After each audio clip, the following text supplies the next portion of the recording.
ক্ষণিকের জন্য হাত ধরে রাখা মানুষের অভাব হয় না, অভাব হয় শুধু হাত ধরে শেষ পর্যন্ত দাঁড়িয়ে থাকা মানুষের। হ্যালো এভরিওয়ান, আসসালামু আলাইকুম। কেমন আছেন আপনারা সবাই? আশা করছি যে যেখান থেকে বসে আমার এই ভিডিও দেখছেন আপনারা সবাই আপনাদের পরিবার নিয়ে আল্লাহর রহমতে অনেক বেশি ভালো আছেন। আলহামদুলিল্লাহ, আমরাও আল্লাহর রহমতে ভালো আছি। ফিরে এলাম নতুন দিনে নতুন আরেকটি ব্লগ ভিডিও নিয়ে। লিনাস ওয়ার্ল্ডে আপনাদের সবাইকে আরও একবার ওয়েলকাম করছি। আমি লিনা, ঢাকা থেকে বলছি। আশা করব বরাবরের মতোই একটি লাইক দিয়ে শুরু থেকে শেষ পর্যন্ত আমার সাথেই থেকে যাবেন। প্রথমেই কিন্তু কিচেনটা আমি ভালোভাবে পরিষ্কার করে নিয়েছি। থালা বাসন ছিল, সেগুলো আমি পরিষ্কার করে যে জায়গার মতো আমি রেখে দিয়েছি। আর কাউন্টার টপটাও কিন্তু আমি পরিষ্কার করে নিয়েছি। ছিল গতকালকের ভাত, সেগুলো আমি আর কি রেখে দিয়েছি। পরবর্তীতে আমি আর কি ভাতের সাথে দিয়ে দেব। তো আমি কিন্তু অফ ক্যামেরায় ভাতটা বসিয়ে দিয়েছি।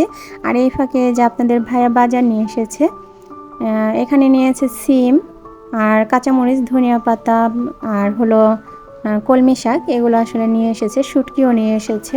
তো সিমটা কিন্তু শীতের সবজি হিসাবে আমার ঘরে প্রথম এসেছে, তবে আমি এর আগেও খেয়েছি, আমার বোন পাঠিয়েছিল। তো যাই হোক, এখানে এখন আমি ধনিয়া পাতাটা বেছে তারপর পলি ব্যাগে রেখে দিব। বাইরে থাকলে আসলে নষ্ট হয়ে যাবে, তার জন্য এমনিতে যে সবজির দাম আমাদের এখন একটু বুঝে শুনে আসলে চলতে হবে সবারই, শুধু আমার একার না। তো কাঁচামরিচটাও কিন্তু আমি ভালোভাবে বেছে তারপরে আমি পলি ব্যাগে রেখে দিব। তো নতুন কোনো ভিউয়ার্স আমার চ্যানেলে যদি নতুন ভিজিট করে থাকেন, আমার ভিডিওর কোনো অংশ যদি আপনাদের কাছে ভালো লেগে থাকে, তাহলে আমার এই চ্যানেলটি সাবস্ক্রাইব করে আমার পাশে থেকে যেতে পারেন। পাশে থাকা অল অপশনটি প্রেস করে রাখবেন, যাতে আমি ভিডিও ছাড়া মাত্রই আপনাদের কাছে পৌঁছে যেতে পারে আর আপনারা সময় সুযোগ মতো দেখে নিতে পারেন। আর যারা অলরেডি সাবস্ক্রাইব করে ফেলেছেন তাদেরকে জানাই অসংখ্য অসংখ্য ধন্যবাদ। আমি 24 ঘন্টা পরে যে আপনাদেরকে সাবস্ক্রাইব করে আসব। আর একটু লেট হলে আপনারা চিন্তা করবেন না, আমি যে অবশ্যই সাবস্ক্রাইব করে আসব। যাই হোক, আমার কিন্তু শাক বাছা শেষ হয়ে গিয়েছে। এখানে কলমি শাক নিয়ে এসেছিলো, তো এগুলো কিন্তু বাছা শেষ। আর কলমি শাকের ডাঁটাগুলো কিন্তু আমি ফেলে দিইনি, ওগুলো আমি পরবর্তীতে রান্না করব, সেজন্য আর কি রেখে দিয়েছি। তো শাকটা কিন্তু আমি ধুয়ে নিয়েছি। আমি কিন্তু হাউজে মানে শাক ধোয়াটা বেশি পছন্দ করি না, এই জন্য আমি পাত্রেতেই আর কি ধুয়ে নিয়েছি। আসলে নতুন বাসা হলে সমস্যা হয় না, আর ইউজ করা বাসা যদি হয় সেখানে কিন্তু শাকটা ধুতে একটু হাউজে নিজের কাছে খারাপ লাগে। তো এদিকে কিন্তু শাকটা হয়ে গিয়েছে, এখন আমি বাগার দিয়ে নিব। কলমি শাকটা কিন্তু এমনিতেই আমি অনেক পছন্দ করি। শুধু কলমি শাক না, আমি যে কোনো ধরনের শাক হলেই আমি অনেক খুশি। আমার শাক হলে কিন্তু আমি এক থালা ভাত নিমিষেই খেয়ে নিতে পারি। তবে শাকটা বাছতে না প্রচুর কষ্ট হয়, অনেক প্যারা নিতে হয় আমার। কারণ শাক বাছা আমার কাছে একটা এত কষ্টের মনে হয়, মানে কি বলবো, আমি বলতেও পারছি না, এতটাই আমার কষ্ট হয় শাক বাছতে। আর বৃষ্টির দিনে, যখন বৃষ্টির দিন থাকে তখন আমি একদমই শাক কম খাই। আর এখন তো প্রচুর শাক খাওয়া হবে। আর এখন কিন্তু দেখা যাচ্ছে আগে যে শাক ছিল 10 টাকা, এখন সেটা হয়ে গেছে 30 টাকা, এমন একটা অবস্থা। যাই হোক, এখানে কিন্তু এই যে শাকটা আমার হয়ে গিয়েছে, এখন আমি উঠিয়ে নিয়েছি। তো আজকে রান্না করবো এই যে ইলিশ মাছ। ইলিশ মাছটা কিন্তু আমি আগেই ভিজিয়ে রেখেছিলাম। তো সিম আলু দিয়ে আমি ইলিশ মাছটা রান্না করব। আর এইদিকে এই যে টিনটিনের কথা আর কি বলবো, আমি যেখানে টিনটিনও কিন্তু সেখানেই থাকে। এটা একটা ওর অভ্যাসে পরিণত হয়ে গিয়েছে। তো এখন আমি মাছটা ভেজে নিচ্ছি।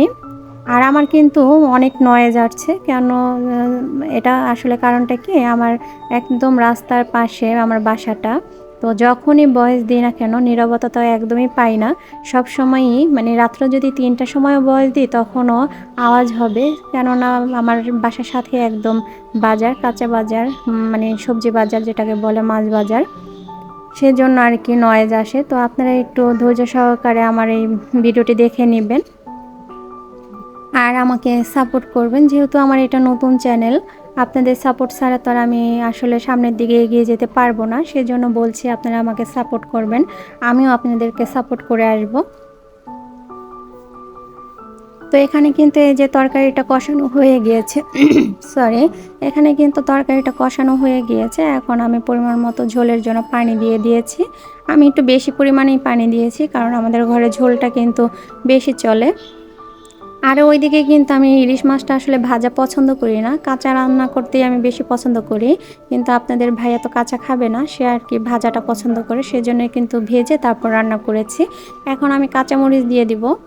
যদি তরকারিতে ঝাল না হয় তাহলে কিন্তু আমার কাছে একদমই খারাপ লাগে, সেজন্য আমি এক্সট্রাভাবে কাঁচামরিচ দিয়ে দিলাম। এখন আমি ঢেকে দিব। তো ঢেকে কিন্তু একটু আমি চুলাটা একটু পরিষ্কার করে নিচ্ছি। তবে গরম অবস্থায় পরিষ্কার আসলে কেউ করবেন না।